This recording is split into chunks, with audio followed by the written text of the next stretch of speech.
자, 세 번째, 챕터 3. 네, 플라비우스 왕조입니다. 왜 플라비우스 왕조인가요? 뭐, 성, 시족명이 이제 플라비우스 시족이니까.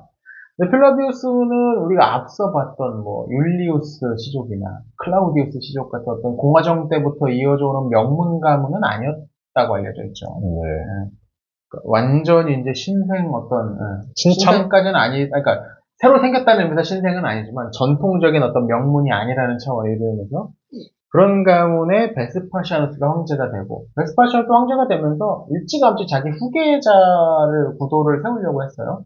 아들이 두 명이 있었잖아요. 티투스와 도미티아누스.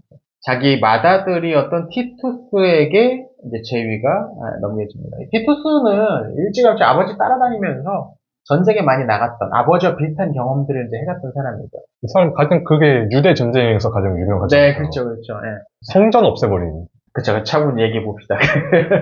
유대전쟁 사령관으로 베스파시아누스가 임명됐고, 그 전쟁을 끝내기 전에 이제 황제가 되기 위해 로마로 가야 되는 상황. 그러다 보니까 자기 아들이 이제 그 전쟁을 대신 이제 했다는 거죠. 그때 당시는 아버지가 황제도 아니었으니까, 그죠? 이제 부사령관으로서 이제 그 일을 이제 했었던 인물. 그러니까 실전 경험들 좀 있었고요. 그러다 보니까 아버지와 비슷한 캐릭터였던 것 같아요. 그리고 남아있는 그 조상 두상을 봐도 약간 비슷하게 생겼어요. 이렇게. 역삼각형 비슷한데 약간 얼굴은 넙대대한 어떤 그런 느낌으로. 이 티투스도 아버지와 마찬가지로 성실하게 황제직을 수행을 합니다. 사실 성실하게 했다라기에는 음. 일들이 너무 많았어서. 그러니까 성실한 거지. 근데 문제는 하늘이 도와주지 않았다. 왜냐면 자연재해가 계속 일어나거든요. 이게 79년 6월 24일에 황제가 됐는데 그 79년 8월 24일, 그러니까 딱 두 달 후죠. 두 달 후에 베수비오 화산이 폭발합니다. 우리가 흔히 그 폼페이 유적이라고 알고 있는. 그리고 이듬해인 80년 봄에는 수도인 로마의 대화재가 다시 한번 일어나고 또 81년 여름에는 이탈리아 전역에 전염병이 발생을 합니다. 그리고 그 해 이제 81년 가을에 9월 13일에 티투스가 세상을 떠나는데 저보다 어린 나이 40세. 예, 세상을 이제 떠나게 목사님 됩니다. 40대가 넘으셨나요? 네, 그렇습니다. 네, 40세에 세상을 떠납니다. 그러니까 한 2년 정도 황제에 있는 이상 있었는데 계속해서 어떤 재해 복구, 재난 뒤처리하느라고 정신없이 뛰어. 그러니까 성실하다는 말이 어디서 드러나냐면 이걸 아랫사람들한테 맡기지 않고 굳이 본인이 가서 직접 현장에서 지휘를 하는 거예요. 그게 물론 도움이 되기도 하죠. 황제가 와서 이거 하라고 지시를 하면은 복구도 빨리 되고 뭔가 처리도 빨리빨리 될 테니까. 근데 너무 열심히 한 거죠. 아까 얘기했던 그런 거 있잖아요. 그 약간 좀 지위가 낮은 어떤 사람이 뭔가 큰 일을 맡으면은 정말 자기를 입증하기 위해서 너무 열심히 한다. 어떤 그런 케이스에 딱 맞는 것 같기도 해요. 티투스라는 인물이. 근데 우리의 또 시오노 나나미는 이거 누가 한 얘기입니까? 이게 시오노 나나미가 하는 얘기는 아니고, 네, 그쵸. 당대에 이미 있었던 것 같은데, 누가 한 말인지는 잘 모르겠고, 그냥 아, 당대에 그냥 좀 비꼬아서 한 말이었다. 어떤 말을 했느냐면은, 시세가 짧으면 누구나 좋은 황제가 될 수 있다. 근데 저희 아닌 거 앞에서 다 봤죠. 그쵸. 네. 아닐 수도 있죠. 아닌 거 그쵸? 다 봤죠. 대통령 2년만 한다고 해서 티투스처럼 좋은 평을 받지 않는 사람도 있으니까 뭐 그럴 수 있더라고요. 티투스는 뭘 평가하기가 좀 애매한 것 같아요. 너무 그러니까 잇따라 일어난 재해에 대응만 하다가 좀 사망한 감이 없잖아 있어가지고. 뭐 그쵸. 사실 황제로서 뭔가 업적을 남기고 한 것보다는 어떤 재난방재 청장으로서의 업적을 남겼던 것 같기도 하고.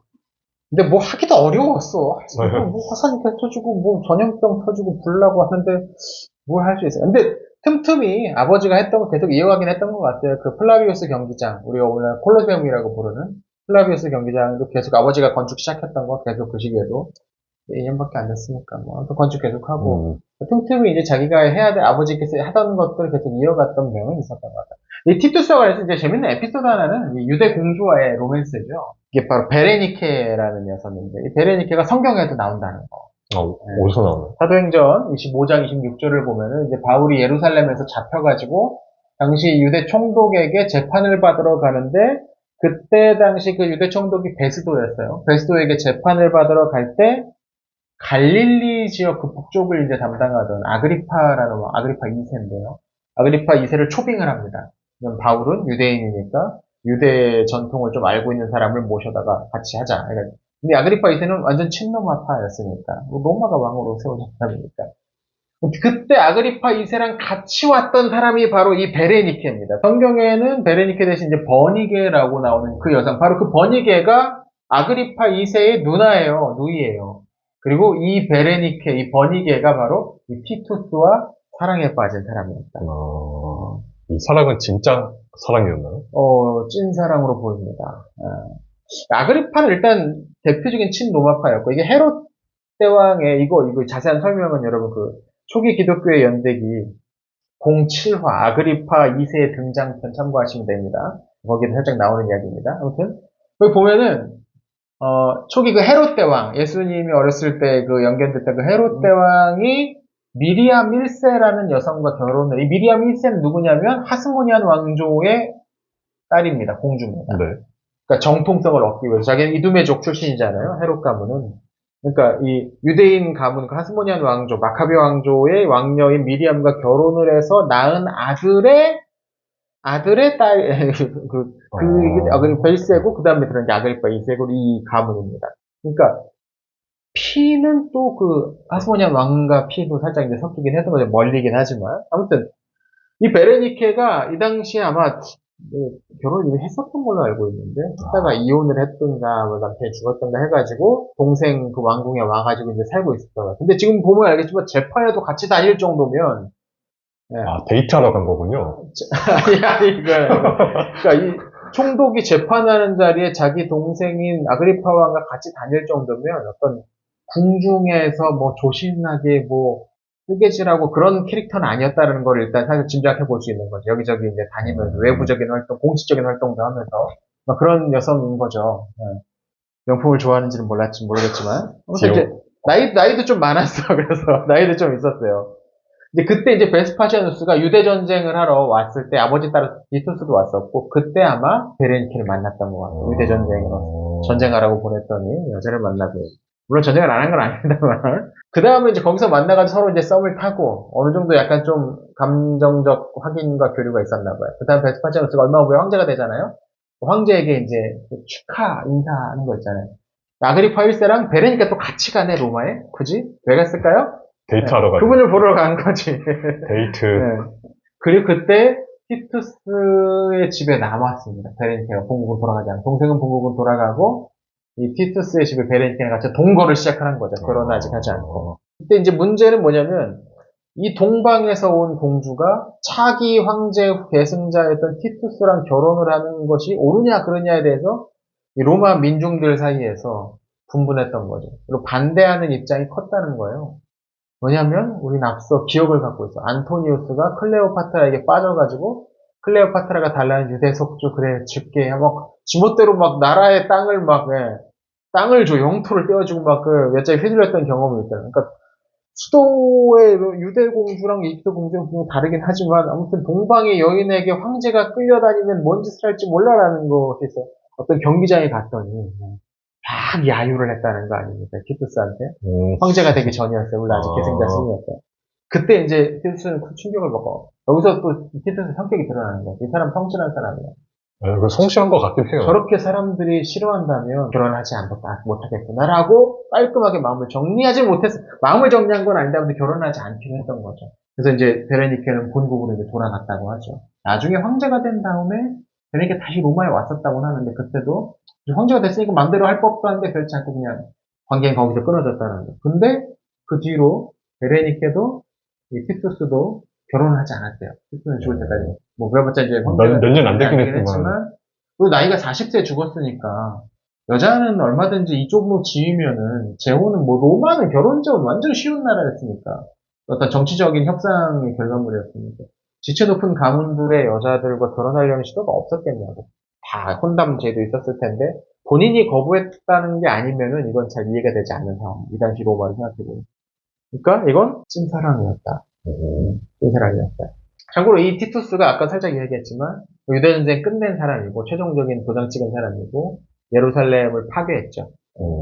아버지의 명령에 따라서 파괴한 거긴 하지만 성전 때려보시고 여기서 성실성이 드러나는 게 성실하게 아주 잘 적들을 섬멸했죠. 그래서 로마의 티투스 개선문이라고 있어요. 유대전쟁 끝낸 걸 기념하기 위해서 세운 건데 이게 굉장히 신학적으로도 신학 고고학적으로도 이게 중요한 게 7가지 촛대가 거기 새겨져 있어요, 도들새김으로. 어. 이게 레위기에 나오는 7가지의 촛대, 하나는 뭐 이쪽이 연하고 쪽은 막 크게 나오는 게 있는데, 이게 어떤 모양인지를 그 부조를 통해서 확인할 수 있어요. 거기 이렇게 새겨져 있어요. 로마 군대가 그 7가지 촛대를 어깨에다 메고서 이렇게 행진하는 모양이 거기 새겨져 있어서, 아, 이런 모양으로 생겼겠구나를 우리가 알 수가 있어요.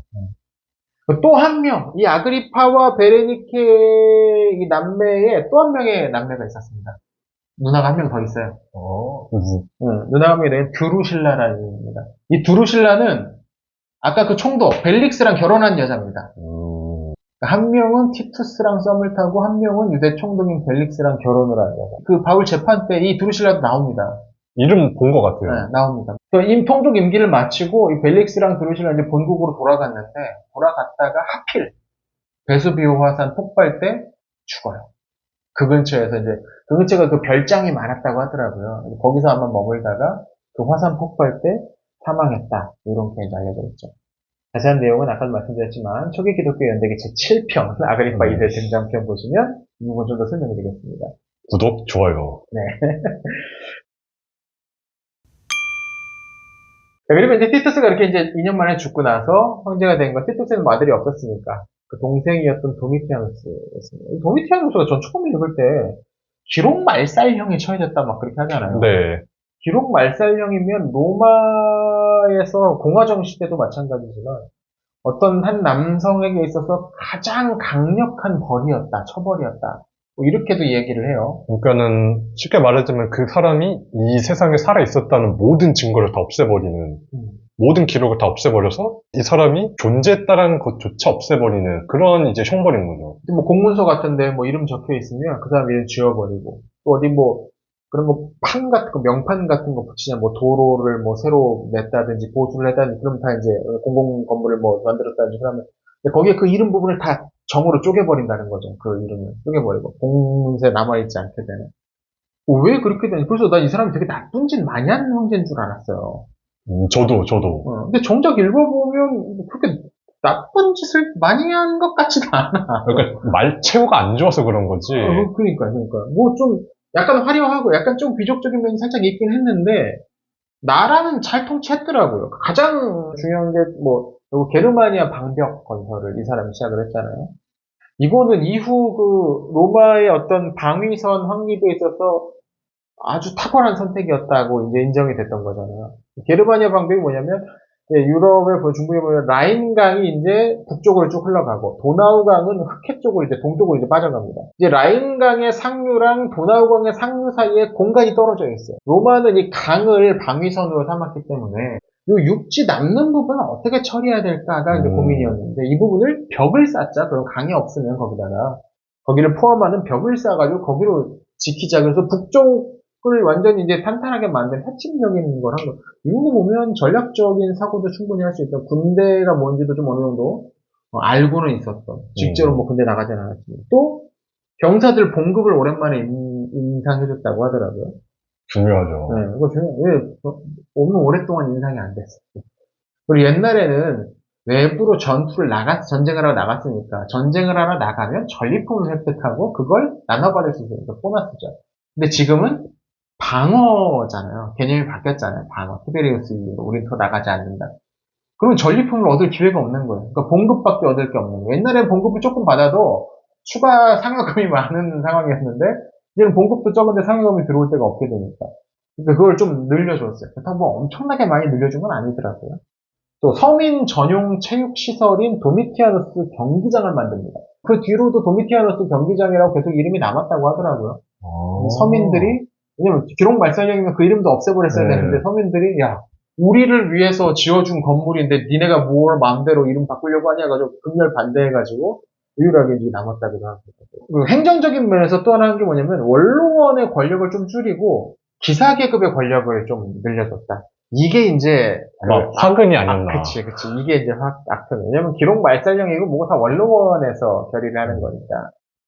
그러니까 대표적으로 뭐 이제 배심원 같은 것들 원로원들이 배심원 다 하다가 원로원 반 뭐 기사계급파 이런 식으로 이제 바꾸는 경우들이 종종 있었는데 그러니까 그런 식으로 원로원이 가지는 어떤 권위를 조금, 권력을 좀 낮추고 기사계급을 좀 생기는 것. 이것이 아마 이제 나중에 그런 일들을 좀 겪게 되는 그런 상황이지 않았나라는 생각이 들어요. 그리고 또 하나, 마지막으로 하나 또, 이거 재밌는 문제야. 사법적인 영역에서. 미성년자의 매춘을 금하고 이를 강요하는 놈들한테 엄벌을 처했던 최초의 인물이었다. 그것도 되게 신기했어. 그러니까 그 이전에는 다른 말로 하면 미성년자 매춘이 일반적이었고 많이 있어. 사실 그런 거 많았어요. 로마 같은 경우는 딸을 결혼시키려면 지참금이 엄청나게 거액이 필요했기 때문에 그러니까 서민들은 뭐 지참금보다는 먹여살릴 게 더 걱정이긴 했지만 그래서 딸을 낳았을 경우에는 버리기도 했대요. 영아 유기를 많이 했대요. 영아 유기를 하면은 바구니 같은 데서 어디다가 동네 거기 무튼이나 이런 데 그냥 놓고 가는 거야. 내지는 남아 같은 경우도 장애가 있거나 그렇기 때문에 그냥 태어나자마자 버리기도 하고 막 그랬대요. 그럼 보통은 이제 들짐승들한테 이제 물려 죽기도 하고 내지는 지나가는 사람들이 이제 그걸 발견을 해서 데려다 키우기도 하는데 누가 주로 많이 키우느냐? 포주들이 여아들 같은 경우 키워가지고 어렸을 때부터 이제 매춘으로 이제 내모는 거죠. 이런 것들이 이제 있었다는 거죠. 이게 여기저기 나오는 걸로 봐서 이런 기록들이 되게 많은데. 그러니까 법으로 금지해야 됐을 정도라면 그냥 사람들 상식으로 저건 안 되지가 안 된다는 얘기잖아요. 그쵸. 규모가 상당히 컸다는 거고. 그리고 법은 언제나 현실을 뒤따라갈 수밖에 없으니까. 그러니까 이렇게 보면 도미티아누스는 도대체 뭘 잘못한 거야? 저는 그 도미티아누스 관련해가지고 이 부분이 조금 인상적이었었는데 네. 시오누나나미가 마지막에 이런 얘기를 합니다. 그러니까 최고 통치자인 황제가 행한 일이 공동체, 국가에 이루었느냐 해로웠느냐를 판단할 때 나는 타키투스를 비롯한 역사가들의 평가보다는 그 황제 후임자들이 그의 정책이나 사업을 개선했느냐 아니냐를 판단 기준으로 삼았다. 저도 이 말은 어느 정도 동의합니다. 뭐 타키투스 얼마나 참조점이 되겠어요, 솔직히. 솔직히 얘기하면 역사가들이 평가하는 건 자기 어떤 주관이 많이 개입될 수밖에 없죠. 중요한 거는 그 정책이 이후에도 얼마나 이어졌느냐라는 것인데 사실 그런 거거든요. 개혁보다 더 어려운 건 그 개혁을 유지하는 거거든요.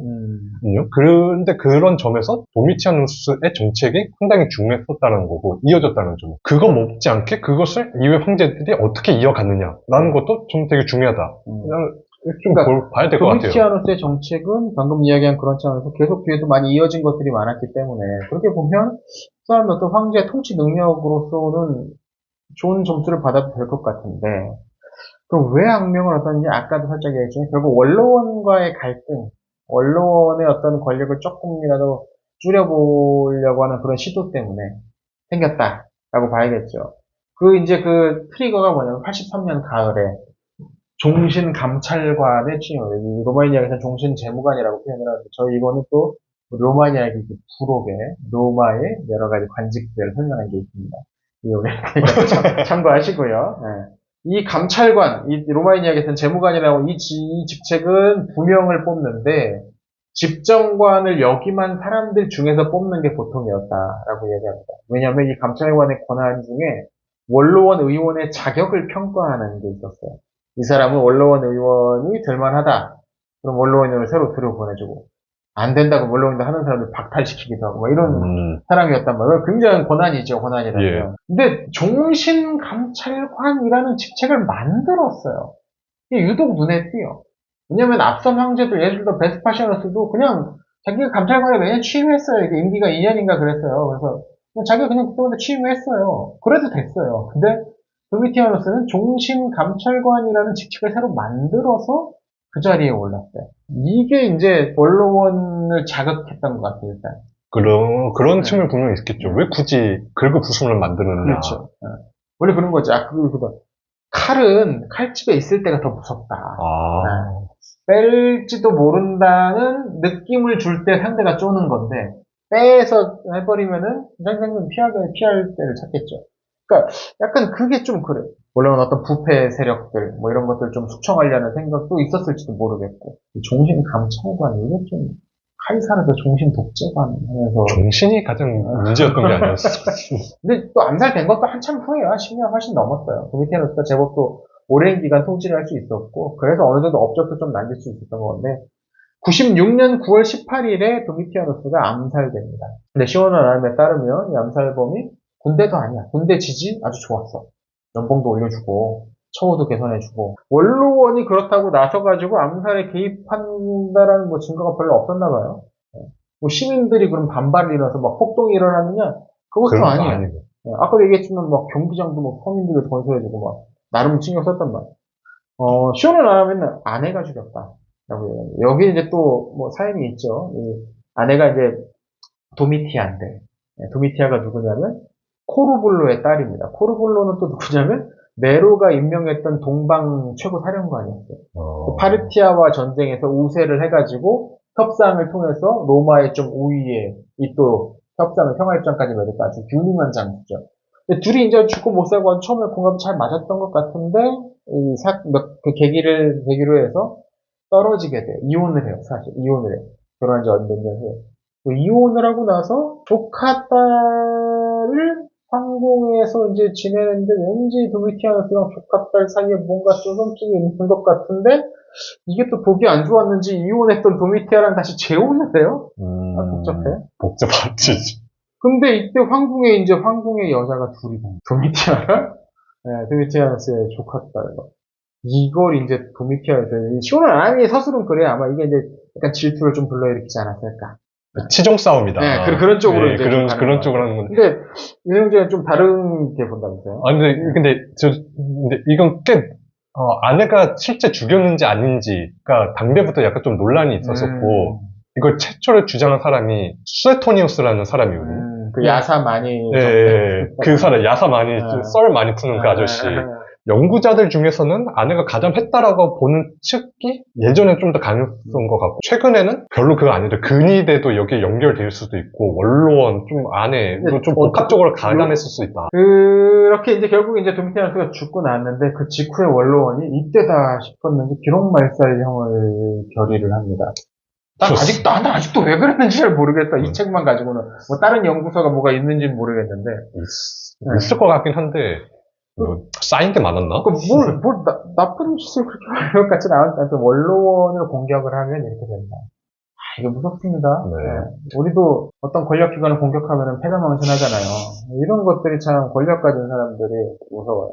아무튼 그리고 뒤에서 네르바가 나이 많은 네르바가 이제 새로운 황제로 추대되는데 이 이야기가 사실 이 책 활동 뒷부분에 좀 나오긴 하는데 사실 네르바는 할 얘기가 별로 없어가지고 그냥 오연재 다음에 할 때 그냥 살짝 곁들이는 걸로 그렇게 하겠습니다. 도미티아노스 이제 정리하면서 도미티아노스에 대한 원로원 의원들의 증오에 대해서 시원합니다. 재밌는 서술을 하는데 인간은 왠지 고귀한 혈통을 타고난 사람일 때는 너그럽고 고귀한 혈통도 아니고 고귀하게 자라지도 않은 사람이 강권을 휘두르면 신경질적으로 반발하는 경향이 있다.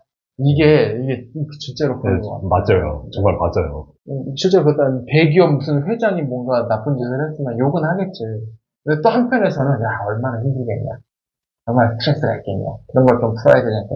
이렇게 옹호하는 쪽도 있어요. 이런 이중잣대들인데 요새 또 유명인들, 연예인들 얼마 전에 모 가수가 음주운전하고 교통사고 뺑소니를 해놓고 자기 매니저한테 대신 허위로 운전했다고 나가라고 해가지고 결국 이제 밝혀져서 구속이 됐어요. 아 정말요? 네.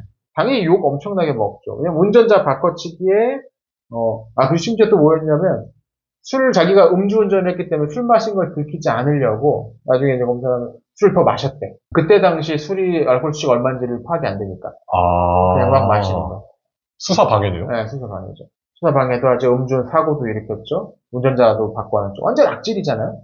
근데 팬클럽에서는, 사람이 그럴 수도 있지. 한번 실수할 수도 있지. 너무 그런 것 같고 뭐라고 하지 말고 실수를 한다는 거죠. 실수하기에는 너무 그러니까 이게 그 사람은 고귀한 혈통은 아니죠. 근데 어떤 인기가 엄청나게 어느 정도 높아지고 좀 다른 존재로 보이기 시작을 하면 굉장히 너그러워져. 그 사람이 하는 모든 일에.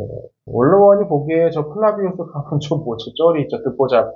어디서 갑자기 나타나서 황제돼가지고 황제로 인정을 하는데 지금 하는 것이 감히 우리를 건드려? 이런 느낌들 좀 마음이 있었던 것 같아요. 마지막으로 도미티아누스 시절에 있었던 일 하나 더 하자면 기독교에 대한 핍박이 있었습니다. 아들이 없었어요. 도미티아누스도 형과 마찬가지로. 그럼 이제 후계를 또 세워야 될 거 아닙니까? 아버지가 했던 것처럼. 그 누이의 딸, 조카죠. 이 조카인 플라비아가 낳은 두 아들을 자기 후계자로 삼으려고 했대요. 근데 이 플라비아랑 그 남편이었던 클레멘스. 이 클레멘스는 또 누구냐면 베스파시아누스의 형의 손자예요. 이것도 근친 결혼이죠. 근친이구나. 네, 그렇게 되는구나. 베스파시아누스의 딸의 딸이 플라비아고, 베스파시아누스의 형의 손자가 이 클레멘스예요. 그러니까 이제 한 6촌 정도 되죠. 이거 멀긴 해요, 사실 6촌이면. 이 둘이 기독교인이었던 걸로 보이죠. 이 책에서 쇼메나미는 뭐 동방에서 온 일신교라고 얘기하는데 기독교지. 교회사 쓰는 사람들은 다 그들지만. 근데 기독교인이었던 것 같아요. 도미티아누스가 차기 황제의 후견인이 될 그 부모가 기독교인이다, 이건 안 된다 해가지고 고발자들을 동원해서 남편을 죽여버리고, 아빠는 죽여버리고, 엄마는 유배를 시켜버렸다. 이거는 종교 때문에, 정말 말 그대로 딱 종교 때문에 핍박을 하고, 물론 다른 걸 갖다 댔겠죠. 고발자들을 통해서. 그러니까 이건 이제 전형적으로 종교 때문에 기독교가 이제 핍박받은 처벌을 받은 예인데, 사실 이거는 대대적인 핍박이라고 할 건 아니고, 황제 가문 내에서 벌어지는 어떤 황제의 호불호에 달려있는 그런 일이었던 거죠. 일반 민중 기독교에서 핍박을 했다는 건 아닌데. 아무튼 근데 이 시기에도 이미 뭘 알 수 있냐면, 황제 가문 안에도 기독교인들, 동조자들이 있고 기독교인들이 있었다. 그러게요. 그건 되게 신기하네. 생각해보면 이 가문이 아까도 얘기했지만 명문귀족이 아니었다고 했잖아요. 그런 차원에서 보면 기독교인들이 그렇게 어떤 정도인지, 로마에도 기독교인들이 살고 있었으니까, 네로 때도 이미 기독교인들이 있었으니까 기독교인들과 접촉을 하면서 기독교인이 됐던 것도 보입니다.